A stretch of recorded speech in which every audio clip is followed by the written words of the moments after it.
முதலாக உலகத்தில் அன்னதானத்தை தொடங்கியதே ஒரு தாய்மைதான்.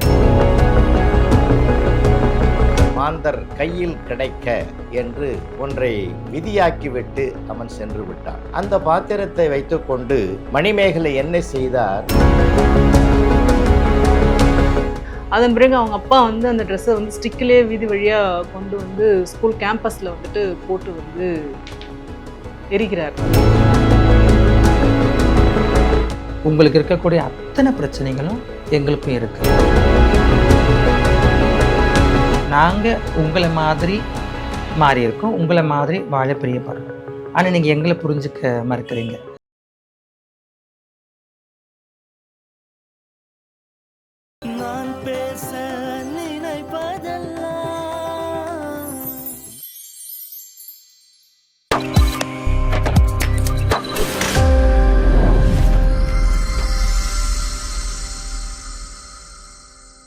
கலேசிய சபையின் பல பணிகளில் கலைப்பணியான இந்த ஊடகத்தின் வழியே இன்று உங்களை சந்திப்பதிலே நான் பெருமகிழ்ச்சி அடைகிறேன். அன்பானவர்களே, இன்றைக்கு உலகம் முழுவதும் கொண்டாடப்படுகிற உலக மகளிர் தினம்.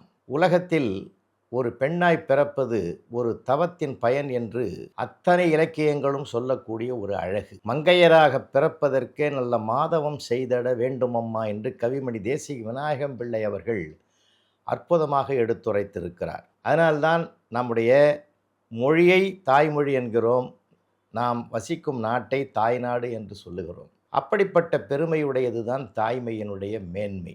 அந்த தாயினுடைய ஒரு பெண்ணினுடைய தவத்தின் தவமாக அவதரித்த ஒரு பெண்ணினுடைய பெருமையைத்தான் உலகம் முழுவதும் இன்றைக்கு போற்றி கொண்டாடுகிற தினமாக அமைந்திருக்கிறது. பண்டைய இலக்கியங்களிலெல்லாம் பார்த்தால் நம்முடைய பெண்ணிய சிந்தனை மேலோங்கி நிற்பதை பார்க்கலாம். போர்க்களத்திற்கு தன் மகனை அனுப்பி வைத்த மனம் தளராத வீர தாயை கூட புறநானூறு படம் பிடித்து காட்டுகின்ற அழகை பார்க்கிறோம். இல்லறத்தை நல்லறமாக நடத்துகிற பெண்களினுடைய பெருமைகளை எல்லாம் நம்முடைய அக இலக்கியங்கள் பேசுகின்றன. அன்பானவர்களே, மணிபல்லவ தீவிலே ஆபுத்திரன் என்பவனால் வீசி எறியப்பட்ட ஒரு அட்சய பாத்திரம். அந்த பாத்திரத்தை அவன் அந்த குளத்தில் போடுகிற போது ஒரு வார்த்தையை சொன்னான். கடனறி மாந்தர் கையில் கிடைக்க என்று ஒன்றை விதியாக்கிவிட்டு அவன் சென்று விட்டான். அன்புக்குரியவர்களே, ஒரு காலகட்டத்தில் அந்த மணிபல்லவ தீவுக்கு வந்த மணிமேகலையினுடைய கரங்களில் அந்த பாத்திரம் கிடைக்கிறது. அந்த பாத்திரத்திற்கு பெயர்தான் அட்சய பாத்திரம் என்று இலக்கியம் கூறுகிறது. அந்த அட்சய பாத்திரத்தை எடுத்துக்கொண்டவர் அசரீரியாக கிடைக்கப்பெற்ற ஒரு வார்த்தை, ஒரு கற்பு தெய்வம் என போற்றப்படுகிற ஒரு பெண்ணினுடைய கரங்களினால் உணவு பெற்றால் அது அள்ள குறையாது என்ற அசரீரி வார்த்தையை கேட்டு ஆதிரை என்று அழைக்கப்படுகிற ஒரு பெண்ணினுடைய திருக்கரங்களினால்தான் அந்த பாத்திரத்திலேயே அவள் முதலாக அன்னத்தை பெற்றாள். பிறகு அள்ள குறையாத வந்து கொண்டே இருக்கக்கூடிய பெருமைதான் அந்த அட்சய பாத்திரத்துக்கு இருக்கக்கூடிய ஒரு அழகு, அற்புதம். அந்த பாத்திரத்தை வைத்துக்கொண்டு மணிமேகலை என்ன செய்தார்? முதலாக உலகத்தில் அன்னதானத்தை தொடங்கியதே ஒரு தாய்மைதான், ஒரு பெண்தான். அவள்தான் மணிமேகலை என்று மணிமேகலை காப்பியம் நமக்கு சொல்லுகிற தலையாய அறம். அதனால்தான் ஈகை திறன் கூட ஒரு தாய் சொல்லிக் கொடுத்துத்தான் பிள்ளைகளுக்கு அது அறிய வருகிற ஒரு வாய்ப்பு இன்றைக்கும் இருப்பதனால் அந்த தர்மத்தை, அறத்தை ஒரு பெண்தான் அன்று தொடங்கி இன்று வரையில் அதை ஆதரித்து அரவணைத்து தன்னையே அர்ப்பணித்து சுயநலமற்ற தன்மையோடு அதை சிகரத்தை தொட வைக்கக்கூடிய திருப்பணியாக ஒவ்வொரு பெண்ணும் செய்து வருகிற அழகை உலகம் முழுவதும் கொண்டாடுகிற இந்த மகளிர் தினத்தில் நாமும் அந்த அறத்தை கையில் எடுப்போம், செயல்படுத்துவோம், ஒரு மனித நேயத்தை மாண்புறச் செய்வோம். நான் வந்து படித்த புத்தகமே புரட்சியாளர் அம்பேத்கருடைய வாழ்க்கை வரலாறு தான். அப்பா வந்து தலைமை ஆசிரியர். அவருக்கு எது எப்படியோ வந்து பார்த்திங்கன்னா, நம்ம ஸ்கூல் புத்தகங்களை படிக்கணும், அதில் ஹோம்ஒர்க் பண்ணணும். அதை தாண்டி வந்து புரட்சியாளர் அம்பேத்கரை பற்றி தினமும் அட்லீஸ்ட் ஒரு 5 பக்கமாவது நீங்கள் படிக்கணும்.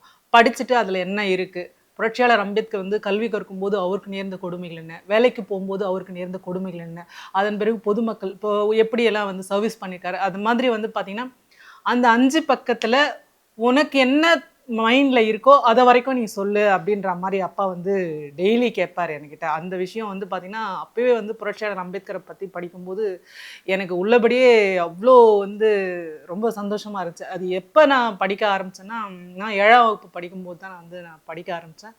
அப்போ தான் வந்து எனக்கு ஒரு இன்சிடெண்ட் கூட நடந்துச்சு. அதை நான் ஏற்கனவே பலமுறை வந்து நான் மீடியாவில் வந்து பேசியிருக்கிறேன் நான். ஏன்னா ஒரு ஸ்கூல் ஆனுவல் டே நடந்துச்சு, ஆண்டு விழா நடந்துச்சு.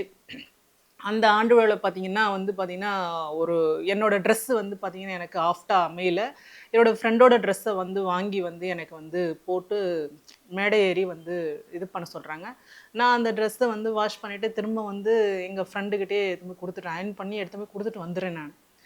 அதன் பிறகு அவங்க அப்பா வந்து அந்த ட்ரெஸ்ஸை வந்து ஸ்டிக்கிலே வீதி வழியாக கொண்டு வந்து ஸ்கூல் கேம்பஸில் வந்துட்டு போட்டு வந்து எரிக்கிறார். வந்துட்டு பார்த்தீங்கன்னா என்னன்னு சொல்லி இருக்கிறேன்னா, என் பொண்ணோட ட்ரெஸ்ஸை வந்து எப்படி வந்துட்டு ஒரு எஸ்சி வீட்டில் ஒரு பறையன் வீட்டு பொண்ணுக்கு வந்து நீங்கள் எப்படி போட்டு நீங்கள் வந்து இது பண்ணுவீங்க, நீங்கள் சொல்லிட்டு எல்லாரையும் கூப்பிட்றாரு. டீச்சர்ஸு வந்து மாணவர்கள் எல்லாருமே வந்து கேம்பஸ்க்கு வந்து அழைச்சிட்டு. நான் ஒரு பக்கம் வந்து பார்த்தீங்கன்னா வந்து அப்பா இத்தனைக்கும் பக்கத்து பள்ளியில் வந்து தலைமை ஆசிரியர். ஒரு பக்கம் புரட்சியாளர் அம்பேத்கரை வந்து பற்றி படிச்சிருக்கோம். புரட்சியாளர் அம்பேத்கருக்கு பிறகும் வந்து பார்த்தீங்கன்னா அவருடைய காலகட்டத்திற்கு பிறகும் வந்து அதே ஜாதிய ரீதியான கொடுமைகள் நடக்குதுன்னா எனக்கு வந்து ரொம்ப அப்போ என்னுடைய மனோநிலை நீங்கள் எப்படி இருந்திருக்கும் உங்களால் வந்து உணர முடியும்னு நான் நினைக்கிறேன். நான் உண்மையிலேயே சொல்லணும்னா அந்த சுற்று வட்டாரத்திலே வந்து கல்லூரிக்கு வந்த முதல் பெண் யாருன்னு கேட்டால் நான் தான். அதை வந்து நான் வந்து பெருமையாக வந்து நான் இந்த நேரத்தில் வந்து நான் சொல்ல வந்து கடமைப்பட்டிருக்கேன். நம்முடைய பகுத்தறிவு பகலன் தந்தை பெரியார் அவர்கள் வந்து பார்த்திங்கன்னா அவருடைய கட்டுரைகள் தான் வந்து தொகுக்கப்பட்டு வந்து பார்த்திங்கன்னா பெண் ஏன் அடிமையானால் என்ற ஒரு புத்தகம் தான்.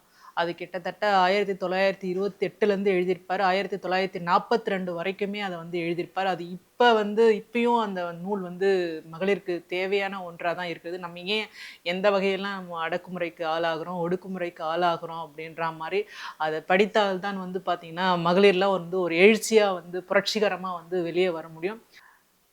எழுச்சி தமிழர் டாக்டர் தொல் திருமாவளவன் அவர்களுக்கு சலேசிய கலைத்தொடர்பு நிலையத்தின் சார்பாகவும் என்னுடைய நெஞ்சம் நிறைந்த நன்றியையும் மற்றும் பார்வையாளர்களுக்கு என்னுடைய நெஞ்சம் நிறைந்த வாழ்த்துக்களையும் நான் தெரிவித்துக் கொள்கின்றேன். மற்றும் மீண்டும் ஒரு முறை உலகில் உள்ள அனைத்து மகளிருக்கும் சர்வதேச மகளிர் தின நல்வாழ்த்துக்களை நான் தெரிவித்துக் கொள்கின்றேன். எனக்கு ஆரம்ப காலத்துல இருந்து உதவி செஞ்சவங்கன்னு சொல்லும்போது, உதவி மீன்ஸ் இப்படித்தான் வாழணும், நீ வந்துட்டு திருநங்கை, அதுக்காக உன்னை நீ சுருக்கிக்கிட்டோ, நீ வந்து வீட்டோட முடங்கி போறதுக்கோ ஆனவள் அல்ல, நீ வந்து இந்த உலகத்துல உனக்கு எல்லா உரிமையும் இருக்குன்னு சொன்னேன். என்னுடைய சகோதரன் இயக்குனர் டாக்டர் சுனில் மேனன்ல ஆரம்பிச்சு எல்லார பத்தியும் எழுதியிருப்பேன். எனக்கும் புத்தகத்துக்கும் என்ன சம்பந்தம்னு பார்த்தீங்கன்னா, எங்களுடைய சகோதரன் அமைப்பு வந்துட்டு எல்ஜிபிடி மக்களுக்காக வேலை பார்த்துட்டு இருக்கிறோம். உங்களுக்கு தெரிஞ்சிருக்கும், lesbian, K, bisexual, trans people, அந்த கொயர் கம்யூனிட்டிக்காக நம்ம ஒர்க் பண்ணிட்டு இருக்கிறோம். நிறுவனத்தின் சார்பாக வந்துட்டு ஒரு 2 புத்தகங்களை நான் வந்துட்டு எழுதியிருக்கேன். அதில் ஒன்று வந்துட்டு திருநங்கை சுதான்னு ஒரு தலைப்பு. திருநங்கை சுதாங்கிறது என்னோட பேர்.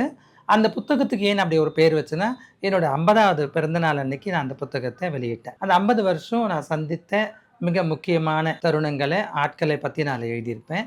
அது எனக்கு வந்துட்டு மனசில் இருக்கிறதெல்லாம் இறக்கி வச்ச ஒரு ஃபீல் இருந்தது. டிரான்ஜெண்டர் பர்சன்ஸ், இந்த டிரான்ஜெண்டர் பர்சன்ஸில் திருநங்கைகளும் திருநம்பிகளும் அடங்குவாங்க. அந்த 2 பேரையும் நான் எடுத்துக்கிட்டேன். ஒரு வாரம் பார்த்தீங்கன்னா அந்த கதையில் ஒரு விஷயத்தை நான் சொல்லியிருப்பேன். ஒரு திருநங்கை படிக்கிறாங்க, அந்த கல்லூரியில் அவங்க படிக்கும்போது என்னென்ன மாதிரியான விஷயங்கள்ல அவங்களுக்கு பிரச்சனை வரும், அவங்களுக்கும் அட்மினிஸ்ட்ரேட்டிவ் டிபார்ட்மெண்ட்ஸுக்கும் அவங்களுக்கும் ஸ்டூடெண்ட்ஸுக்கும் என்ன மாதிரியான ஒரு கஷ்டங்கள் வரலாம், விலகி போக காரணம் என்னவா இருக்கலாம், அதை பத்தி நான் எழுதியிருப்பேன். அப்போ அதுல கீழே சஜஷனும் கொடுத்திருப்பேன். இந்த மாதிரி ஒரு சிச்சுவேஷன் நீங்க படிக்கக்கூடிய காலேஜ்ல யாராவது ஒரு திருநங்கைக்கோ திருநம்பிக்கோ ஏற்பட்டா நீங்க எப்படி உதவி செய்யணுங்கிறத ஒரு சஜஷன் பாக்ஸ் மாதிரியே கொடுத்திருப்பேன். அதுக்கு தலைப்பு கூட இந்து தமிழ் அழகா வச்சிருப்பாங்க, கதையெல்லாம் நிஜம்னு.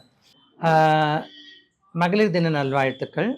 நீங்க வந்துட்டு எப்படி சொல்றது, ஒரு மகளிர் தினம் சொல்லும் போது பெண்களுடைய உரிமையை பத்தி பேசுறீங்க, பெண்களுடைய இருப்பை காமிக்கிறீங்க. அது ரொம்ப முக்கியமா இருக்கு. ஆனால் நீங்கள் நல்லா யோசிச்சு பாருங்க, நாங்கள் உங்களை மாதிரி மாறி இருக்கோம், உங்களை மாதிரி வாழ பிரியப்படுறோம், ஆனால் நீங்கள் எங்களை புரிஞ்சுக்க மறுக்கிறீங்க. அப்போ நீங்களும் பெண்களை வந்துட்டு எப்படி ஒரு பக்கம் முன்னேற்றத்தை சொல்கிறீங்க, இன்னொரு பக்கம் அந்த பெண்மையாக இருக்கக்கூடியவங்களை பற்றி சிந்திக்க மறுக்கிறீங்க. நாங்களும் உங்களை மாதிரி தான் வாழ பிரியப்படுறோம். உங்களுக்கு இருக்கக்கூடிய அத்தனை பிரச்சனைகளும் எங்களுக்கும் இருக்குது. உங்களை எப்படியெல்லாம் சமூகம் பார்க்குதோ, ஒரு படி நீங்கள் முன்னேறும்போது உங்களை எப்படி 7 படி கீழே தள்ளுறாங்களோ, எங்களையும் அதே மாதிரி தான் பண்ணுறாங்க. அதனால் நம்ம எல்லாரும் கைகோர்த்து நாம முன்னேறுவோம். நான் பேச